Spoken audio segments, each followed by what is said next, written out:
Bonsoir mes petits chats, aujourd'hui j'ai décidé de vous faire une vidéo car je souhaiterais vous faire partager mon expérience. Alors quand je vous dis faire partager mon expérience, je ne vais pas rentrer dans les détails car il y a des choses qui me regardent personnellement.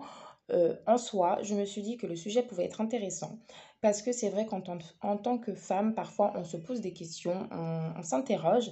Alors oui, il y a Internet, oui, il y a les médecins, mais je pense que c'est toujours mieux d'avoir un témoignage d'une personne qui a vécu l'expérience.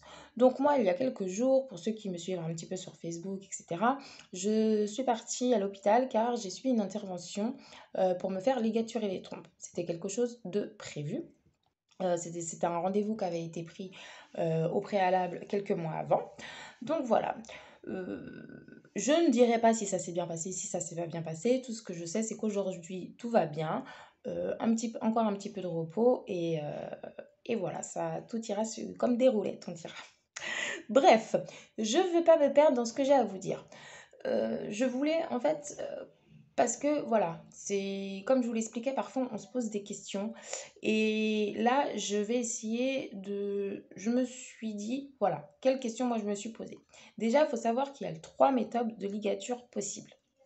Il y a la célioscopie, ce que moi-même j'ai subi, c'est-à-dire la ligature sous célioscopie, qui est faite sous anesthésie générale. C'est fait en général en ambulatoire et normalement vous ressortez le soir. Comme vous avez pu voir peut-être pour certains dans mes stories, moi c'est pas ce qui s'est passé parce qu'il y a eu un petit souci mais qui n'a rien à voir avec la ligature. Je tiens quand même à vous rassurer. Donc, il y a la ligature sous célioscopie qui est pour moi-même définitif, c'est-à-dire qu'on coupe ce qui est, où la fécondation ne peut plus se faire. Il y a l'électrocoagulation, ça je ne sais pas comment ça se passe, mais ça aussi, on peut partir du principe que c'est définitif. Et il y a les clips que vous mettez aux extrémités des trompes. Ça, normalement, ce n'est pas forcément définitif et c'est peut-être la seule façon réelle de pouvoir faire marche arrière. C'est-à-dire que la ligature, quand on coupe, et l'électrocoagulation, partie des principes que c'est vraiment définitif, que quelquefois il y a certaines femmes qui veulent faire en sorte qu'on puisse ressouder, si je peux dire ça comme ça, excusez-moi, j'ai cru qu'il y avait une explosion. Euh, du coup, non. Franchement, partez du principe que quand il y a ligature, quand on coupe, quand on sectionne, euh, c'est définitif. C'est un petit peu, si vous voulez, comme la vasectomie chez les hommes. Voilà. C'est toujours un peu compliqué après de refaire une opération et de retomber enceinte ou de redevenir à nouveau, de féconder à nouveau. Donc, trois solutions possibles. Il y a la ligature sous célioscopie, il y a l'électrocoagulation et il y a la petite forme de clips. Sous les trois solutions, comme je vous le disais, vous ressortez en principe le jour même. C'est fait en ambulatoire. Ça dure à peu près une demi-heure. Vous restez 2 heures en salle d'opération, en salle de réveil, pardon. Vous restez toute la journée car il est important de voir si vous pouvez à nouveau vous alimenter, si vous pouvez à nouveau aller aux toilettes, uriner, parce qu'il faut quand même savoir que vous avez une sonde lors de cette intervention, comme beaucoup d'interventions d'ailleurs. Il est intéressant, il est quand même important de savoir si vous pouvez uriner à nouveau, hein. Manger, boire, voilà. Et puis bon, bah, s'il n'y a pas d'autres soucis à côté, vous ressortez, si vous travaillez, vous êtes peut-être en arrêt de 3 jours, un petit peu de repos, et en principe, avec un petit peu d'antalgique. Ce qui fait éventuellement un petit peu mal, c'est les gaz, car en fait, on vous injecte un gaz, on vous injecte à peu près 3 litres de gaz dans le corps, parce que quand on le fait sous célioscopie notamment, ce gaz qui vous injecte dans le corps, je ne sais pas si on peut dire injecter, mais moi j'appelle ça comme ça, voilà, hein, parce que je ne suis pas médecin, donc c'est pour ça que je ne rentre pas non plus dans les détails, je vais vraiment dans les grandes lignes, hein. On vous injecte donc ce gaz permet de gonfler en fait votre abdomen pour pouvoir que le médecin, que le chirurgien puisse passer sa petite caméra et ses petits ustensiles pour vous opérer, sachant que c'est pas une grosse opération, correctement. Et effectivement, quand on fait des célioscopies, bien souvent, ce qui fait un petit peu mal, c'est les gaz. Et la seule façon d'évacuer les gaz, bah, c'est de péter les gars. Voilà, c'est très glamour, mais bon, je tiens quand même à vous le dire. Et pour cela, il faut boire, il faut quand même marcher, même si vous êtes fatigué, etc. Il faut essayer de vous forcer à marcher un petit peu. Bah voilà, parce que plus vous allez faire de gaz, plus vous allez péter, et plus les gaz vont s'évaporer de votre corps. Bon, c'est pas très glamour tout ça, je sais, mais c'est la vérité. Donc voilà, ça c'est comment se passe. Et comme je vous ai dit, je ne suis pas médecin, donc si vous voulez un peu plus de détails, bah, je vous invite à regarder sur internet ou aller voir un médecin pour qu'il vous explique tout ça. Ça, c'est comment ça se passe quand vous faites, quand vous arrivez à l'hôpital, quand vous allez au bloc, etc. Mais avant tout ça, il faut passer par plusieurs étapes. Il y a environ 4 étapes. Donc la première étape est de prendre rendez-vous. Vous prenez rendez-vous soit avec votre gynécologue, soit avec votre médecin de famille, enfin votre médecin généraliste, etc. Ou votre sage-femme. Moi, pour ma part, elle avait mes antécédents gynéco, c'est elle qui m'a suivi pendant ma grossesse, ma dernière grossesse. Donc, c'est avec elle que j'ai vu les choses. Donc, vous prenez rendez-vous et oralement, il faut que vous expliquiez pourquoi vous souhaitez vous faire ligaturer les trompes. Vous pouvez avoir plusieurs raisons, je reviendrai dessus après. Donc, premier rendez-vous que vous expliquez oralement à votre médecin traitant ou à votre gynécologue ou à votre sage-femme. Deuxième rendez-vous, en fait, entre le premier et le deuxième rendez-vous, vous avez un délai de 4 mois qui est obligatoire. Ça laisse en fait le temps de réflexion à la femme de réfléchir si vraiment elle veut se faire ligaturer les trompes ou pas. Parce que bon, bah, bien entendu, qu'une fois que c'est fait, bah, c'est très très compliqué, voire définitif. Vous ne pouvez pas revenir en arrière. Et voilà, il faut pas, ils veulent que vous n'ayez vraiment pas de regrets. D'ailleurs, je tiens à vous dire que le premier entretien que vous allez avoir avec votre médecin, votre gynécologue, votre sage-femme, elle va pas, elle va, comment dire, elle va faire peut-être en sorte, ou il va, hein, ça peut être aussi un homme, le médecin va faire en sorte, pas de vous dissuader, mais de voir si réellement vous avez pris la bonne décision, si réellement vous avez de vraies raisons, si réellement, bah, de manière que vous ne regrettiez pas. Alors c'est vrai que vous pouvez sortir de ce rendez-vous en disant mais il est contre. Non, ils sont obligés de faire ça parce que comme je vous ai dit, une fois que c'est fait, vous ne pouvez pas revenir en arrière. Donc, entre le premier et le deuxième rendez-vous, vous avez un délai de 4 mois pour réfléchir à la situation, si vous voulez toujours le faire ou pas. Une fois que le délai de 4 mois est passé, vous retournez voir votre gynécologue ou votre médecin pour dire voilà, je confirme que je veux me faire ligaturer les trompes. Et du coup, vous mettez ça à l'écrit, vous signez un petit papier disant que voilà, vous avez bien réfléchi, enfin voilà, que vous voulez vraiment vous faire ligaturer les trompes et après, par la suite, vous prenez rendez-vous pour aller à l'opération. Donc, premier rendez-vous, on en discute avec son médecin, sa sage-femme ou son gynécologue. Après, 4 mois se passent. Deuxième rendez-vous, si la décision est toujours la même, si vous confirmez, mais vous pouvez aussi vous rétracter, c'est justement fait pour ça. Si vous confirmez, il faut confirmer à l'écrit que vous êtes d'accord pour subir l'opération, cette intervention. Et dans les mois ou les semaines ou les jours, suivant le délai la place qu'il y a au niveau de votre hôpital, de votre clinique, etc., vous subissez l'opération. Euh, il faut savoir aussi que jusqu'au dernier moment, jusqu'au moment avant, une fois que vous arrivez au bloc, avant que l'anesthésiste vous anesthésie, parce que c'est une anesthésie générale, donc après vous ne pouvez plus parler, hein, si l'anesthésiste est bon, normalement vous avez plus droit à la parole, mais jusqu'à ce dernier moment-là, vous avez le droit de dire non, je ne veux plus le faire. Voilà, vous avez le droit, même s'ils ont tout installé, même s'ils ont tout préparé, même s'ils ont ouvert un bloc exprès pour vous, vous avez le droit de dire non, je ne veux plus le faire. Vous êtes obligé de rien. Par contre, une fois que vous êtes anesthésié, voilà.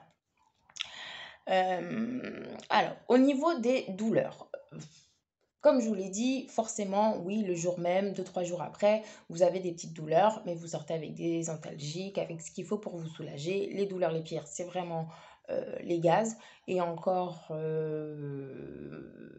moi, c'est parce que j'ai de pire au niveau des douleurs. Mais très clairement, pour avoir subi d'autres interventions, ça va. Ça va, vous vous remettez quand même assez facilement. Je voulais aussi revenir sur un sujet que j'ai vu que parfois certaines femmes se posaient. Au niveau, est-ce que de la libido, ça change quelque chose? Parce que du coup, elles se disent, Mais du coup, est-ce que, vu que je ne pourrais plus féconder, est-ce qu'au niveau des hormones, ça sera pareil, etc., etc. Alors, au niveau de la libido, je ne peux pas vous dire si là, tout de suite, maintenant, pour moi, ça a été quelque chose, parce que moi, j'ai été opérée il y a 3 ou 4 jours. Donc, pour le moment, voilà, hein, on laisse ma libido tranquille. Mais, a priori, normalement, ça ne change strictement rien. La seule chose qui peut changer, c'est d'être libre sexuellement. C'est-à-dire que oui, il y a le contrat, oui, pour les femmes comme pour les hommes qui ont des actes sexuels multiples. Alors, je ne juge personne, hein, on a le droit de faire ce qu'on veut, ou même avec son conjoint, enfin bref, mais il y a le préservatif. Le préservatif, c'est pour les maladies sexuellement transmissibles. Je ne vous apprends rien, ça c'est sûr. Mais je veux dire, au niveau, si avec votre conjoint, que vous connaissez depuis des mois, que tout va bien au niveau des maladies, etc., et que vous ne le faites sans préservatif, vous n'avez pas ce souci de vous dire «Oh, mince, j'ai oublié ma pilule, mince, il faut...» Enfin, voilà, il y a plus ce souci-là, c'est vraiment une liberté à ce niveau-là. Vraiment parce que, bah, des fois, malheureusement ou heureusement, je sais pas, des fois il y a des beaux accidents, faut dire ce qui est. Mais bon, bah, voilà, on oublie de prendre sa pilule ou bah, on a des contraceptifs, des fois il y a des femmes qui posent des stériles, ça ne fonctionne pas, des implants et cetera. C'est vraiment la merdouille, quoi. Donc là, au moins, bah, vous êtes libre, pleinement libre, quoi. Vous pouvez profiter du moment à fond. Il y avait une autre question que j'ai pu lire dans certains forums. Est-ce que c'est pris en charge? Oui, c'est pris en charge en totalité par la sécurité sociale à partir du moment que bah, vous avez fait tout ce qu'il faut, les papiers, etc. Donc ça, renseignez-vous bien de savoir si vous avez fait toutes les démarches, si vous avez une couverture sociale à ce niveau-là. Donc, après, il y a aussi souvent, bah, quand vous allez chez le médecin, il va vous demander pourquoi vous voulez faire ça. Il y a plusieurs raisons en général qui reviennent. Numéro un, pas d'enfants. Parce qu'il faut dire ce qui est, on n'est pas tous obligés d'avoir des enfants, on n'est pas tous obligés de vouloir des enfants ou d'avoir des enfants sortis de notre corps. Par exemple, hein, il y a des gens très très bien qui adoptent des petites filles très très bien. Non, je rigole. Bon, bref, revenons à nos moutons. Non, mais voilà. euh, si vous voulez pas si vous voulez pas d'enfant, bah au moins c'est la bonne solution. Je dirais pas que c'est la bonne solution parce que comme je vous ai dit, je ne juge personne, je venais inciter personne à faire ça réellement. Voilà, moi, c'était ma décision. Après la décision de Pierre-Paul Jacques, seules leurs raisons les reviennent. Mais je veux dire que voilà, il y a des femmes qui sont sûres, qui veulent vivre pleinement leur vie de femme toute leur vie et qui n'ont pas envie, qui ressentent pas le besoin, tout simplement d'avoir d'enfants. Donc ça peut être une solution.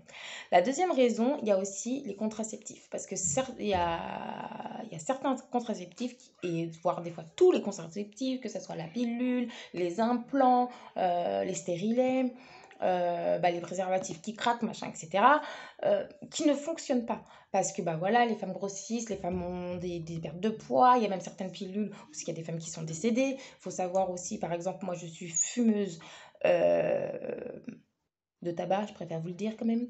Mais voilà, je fume quand même beaucoup, je l'avoue, même s'il faudrait pas. Mais bah voilà, c'est pas bon en fait. Pilule plus tabac, franchement, les médecins le donnent aux femmes.